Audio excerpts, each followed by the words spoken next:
भारत की take power को आज की डेट में दुनिया मानती है।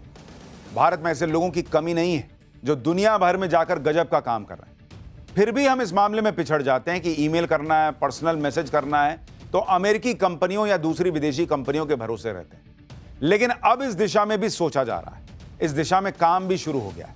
जैसे आप जीमेल और माइक्रोसॉफ्ट आउटलुक से ईमेल करते हैं, ये अमेरिकी कंपनियां हैं। अब इसका भारतीय विकल्प आ गया है, ज़ोहो मेल। इसी तरह व्हाट्सएप, टेलीग्राम जैसे मैसेजिंग ऐप का भी भारतीय विकल्प आराताई आ गया है। ज़ोहो मेल और आराताई एक ही कंपनी के प्रोडक्ट हैं। खुद पीएम मोदी स्वदेशी पर जोर दे रहे हैं और यही चाहते हैं कि चिप से लेकर शिप तक सब कुछ भारत में बने। मतलब जीमेल की जगह आप ज़ोहो से मेल भेजिए, व्हाट्सएप की जगह आने वाले दिनों में हो सकता है आराताई आप यूज कीजिए। क्यों अमेरिका के बड़े बड़े ऐप्स जो हैं उनका ही एकाधिकार रहे।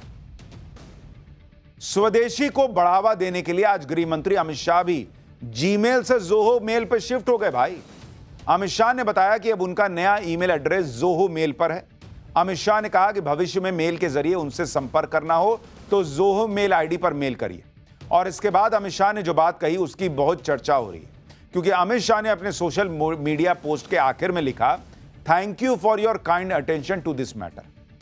अमित शाह के इस लाइन को अमेरिकी राष्ट्रपति ट्रंप से जोड़ा जा रहा है, क्योंकि ट्रंप भी सोशल मीडिया पर पोस्ट के आखिर में इसी तरह की लाइन लिखते हैं, thank you for your kind attention to this matter.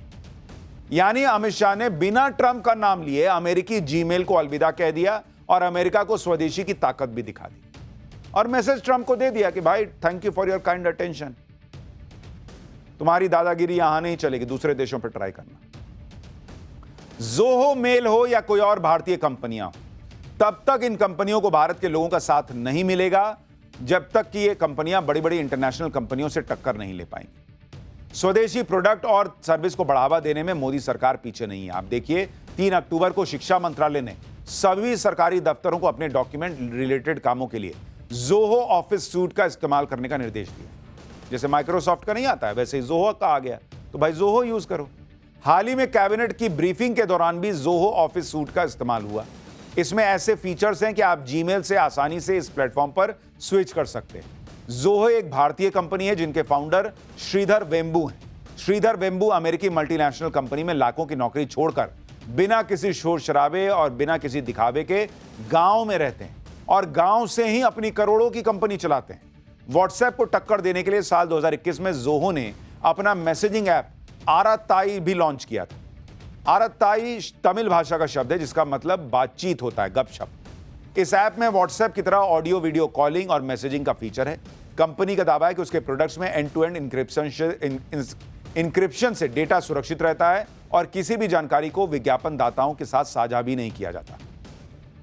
खास बात यह है कि यह लो स्पीड इंटरनेट पर भी काम करता है, जो कि विदेशी ऐप से इसे अलग बनाता है।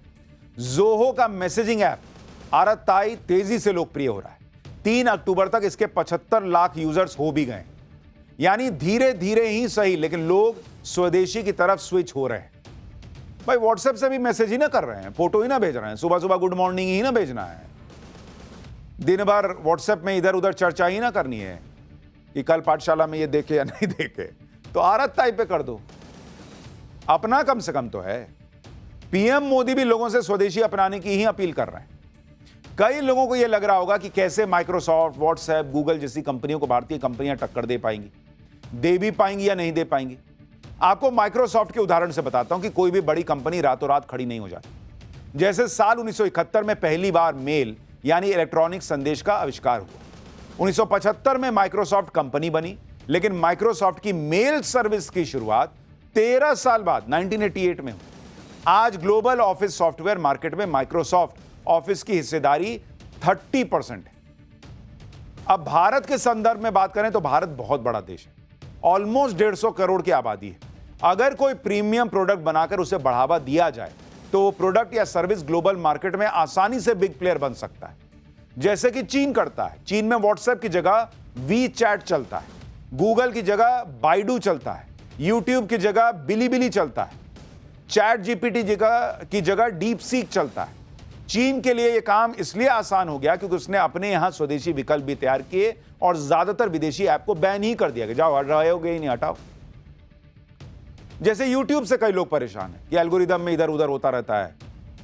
कुछ लोग को आप फॉलो कीजिए ना कीजिए, उसका वीडियो दिख जाएगा। कुछ लोग को सब्सक्राइब कीजिए रहिए, उसका वीडियो ही नहीं दिखेगा। बहुत तरह के तामझाम चलता रहता है। अपना सिस्टम बनाइए, अपने में रहिए, हमको किसी और की क्या जरूरत है। 150 करोड़ के आसपास हमारी आबादी है बॉस। पीएम मोदी भी भारत को आत्मनिर्भर बनाने में लगे हुए, भारत को और ज्यादा मजबूत बनाने में लगे हुए। आज पीएम मोदी ने दिल्ली से मुंबई तक इंफ्रास्ट्रक्चर, मैन्युफैक्चरिंग और इनोवेशन की ताकत का ट्रेलर दिखाया और जो कमी रह गई थी वो ब्रिटेन के पीएम कीर स्टारमर ने पूरी कर दी। ब्रिटेन के पीएम कीर स्टारमर 2 दिन के भारत दौरे पर आए हुए हैं। वो कल पीएम मोदी के साथ मुंबई में द्विपक्षीय वार्ता करेंगे। जुलाई में पीएम मोदी ब्रिटेन गए थे, दोनों देशों ने फ्री ट्रेड एग्रीमेंट पर साइन किया था और अब उसी ट्रेड डील को आगे बढ़ाने के लिए कीर स्टारमर भारत आ रहे हैं। आप देखिए कि कीर स्टारमर, ब्रिटेन के प्राइम मिनिस्टर, वो भारत में कितनी संभावनाएं देख रहे हैं कि भाई फ्री ट्रेड एग्रीमेंट पर साइन करने के 2 महीने बाद ही दौड़े दौड़े भारत आ गए और भारत और ब्रिटेन के बीच फ्री ट्रेड एग्रीमेंट को फाइनल करने में 3 साल लगा था। इस दौरान ब्रिटेन में कई प्रधानमंत्री और सरकारें बदल गई, लेकिन बॉस आज की डेट में ब्रिटेन एक पैसे की देरी नहीं करना चाहता। ब्रिटेन के पीएम ने भारत दौरा प्लान करने के साथ ही मैसेज दे दिया कि वो भारत के साथ व्यापार करने के लिए कितने एक्साइटेड हैं। आप देखिए कि कीर स्टारमर ऐसे वक्त में भारत के साथ ट्रेड डील के वो आगे बढ़ाने के लिए आए हैं जब ट्रंप भारत की इकोनॉमी को डेड बता रहे थे, जब अमेरिका यूक्रेन युद्ध को लेकर यह चाह रहा था कि यूरोप के देश भी भारत पर टैरिफ लगा दें। लेकिन हो गया इसका उल्टा। कीर स्टारमर का यह दौरा ट्रंप के लिए झटका है क्योंकि ट्रंप यह सोच रहे थे कि वो टैरिफ लगाकर भारत की हालत खस्ता कर देंगे। दूसरी तरफ भारत दूसरे देशों के साथ back to back trade deal करता चला जा रहा है। ब्रिटेन के साथ फ्री ट्रेड एग्रीमेंट लागू होने से भारत के लिए ब्रिटेन के साथ यूरोप का मार्केट और खुल जाएगा। और आप देखिए कि इधर राहुल गांधी भारत की इकोनॉमी को डेड बता रहे थे, उधर ब्रिटेन के पीएम भारत दौरे पर अपने साथ इतना बड़ा डेलीगेशन लेके चले आए बॉस। भाई प्लेन खचाखच भर गया। पता नहीं अंदर वैसे लोकल बस जैसी हालत तो नहीं हो गई कि कोई खड़े खड़े से हिलता चला रहा हो। मजाक कर रहा हूं, लेकिन ऐसा भी, ऐसी इतनी भीड़ देखिए ना, सब आ गए भाई। कीर स्टारमर के भारत दौरे का एक ही मकसद है, बिजनेस। और ब्रिटेन के पीएम को यह भरोसा है कि जिस रफ्तार से भारत आगे बढ़ रहा है वो रफ्तार ब्रिटेन को भी आगे ले जाने में फायदेमंद साबित होगी। तभी ना सबको लेके आ गए कि चल भाई, जिसको आगे बढ़ना है भारत चल। इसलिए वो भारत के साथ व्यापार करने में अपना तगड़ा फायदा देख रहे हैं। ये गोरे लास्ट टाइम आए थे जब भारत सोने की चिड़िया होता था, तब तो लूट लूट के चले गए थे। इस बार लूट नहीं पाएंगे, लेकिन इनको फिर दिख रहा है अपॉर्चुनिटी कहां, वही भारत में। ब्रिटिश पीएम का कहना है कि भारत के साथ जो ट्रेड डील हुई वो सिर्फ एक कागज का टुकड़ा नहीं है, ग्रोथ का लॉन्च पैड है। ब्रिटेन के पीएम ने दावा किया कि साल 2028 तक भारत तीसरी सबसे बड़ी अर्थव्यवस्था बन जाएगा। ब्रिटेन के पीएम ने कहा कि हमने भारत के साथ जो डील की वो बेस्ट है। कीर स्टारमर ने कहा कि भारत में ग्रोथ का मतलब है ब्रिटिश लोगों के पास ज्यादा जॉब, ज्यादा स्टेबिलिटी, ज्यादा चॉइस। कीर स्टारमर के दौरे को लेकर ब्रिटेन कह रहा है कि भारत दुनिया की सबसे तेजी से बढ़ती अर्थव्यवस्था है, इसलिए अब ब्रिटेन के व्यापारियों के लिए अपने ट्रेड को टर्बो चार्ज करने का मौका है। देख रहे हैं बॉस, वहां सन की ट्रंप को समझ में नहीं आ रहा है कि भारत से भिड़ के क्या होगा। यहां दुनिया पगलाई जा रही है कि अरे कैसे भारत के साथ दोस्ती हो जाए। आप देखिए ब्रिटेन के पीएम भारत आने को लेकर इतना उत्सुक थे कि जब उनका विमान भारत में लैंड कर रहा था तो वो कॉकपिट में चले गए पायलट के पास। पायलट और बड़ा गया कि अरे पीएम यहां, तो बोले लाओ जरा अपना माइक दो, कुछ बोलना है। अपने साथ आए हुए बिजनेसमैन को उन्होंने वहीं से कॉकपिट से भरोसा दिया कि भाई भारत के साथ व्यापार में कई संभावनाएं हैं। सुनिए, ब्रिटेन के पीएम इतना अंदर से उनको एकदम पंप हो रखे थे कि कॉकपिट में जाके क्या बोल रहा है। यानी प्लेन में जैसे क्रू अनाउंस करता है कि अब हम मुंबई में लैंड करने वाले हैं, तापमान अच्छा है, आप उम्मीद है आपका सफर अच्छा रहा होगा। प्राइम मिनिस्टर बन गया क्रू मेंबर, कह रहा है कि भारत पहुंच रहे हैं, सब झकाझक हो जाएगा। आप सोचिए आखिरी बार आपने किस ग्लोबल लीडर को भारत आने पर इतना एक्साइटेड देखा था, और आखिरी बार किसी ग्लोबल लीडर को इतना बड़ा डेलीगेशन लेकर भारत आते कब देखा था। यह भारत की बढ़ती आर्थिक ताकत का नतीजा है बॉस।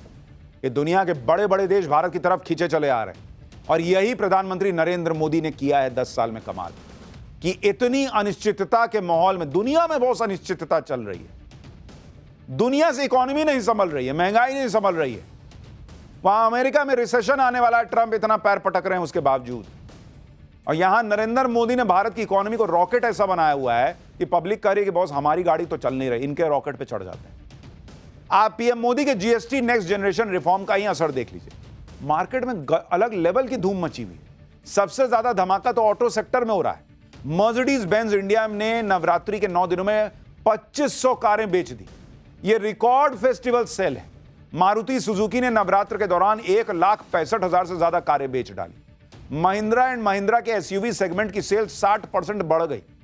हुंडई की क्रेटा और वेन्यू की सेल जो है वो 72% बढ़ी। और अभी दिवाली बची हुई है बॉस।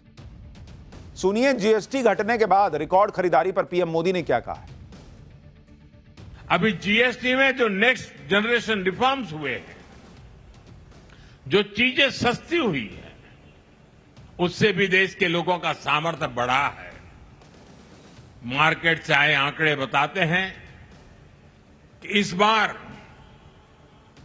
नवरात्र में बिक्री के कई सालों के रिकॉर्ड टूट गए हैं। रिकॉर्ड संख्या में लोग scooter, bike, TV, fridge, washing machine ये सब कुछ खरीद रहे हैं।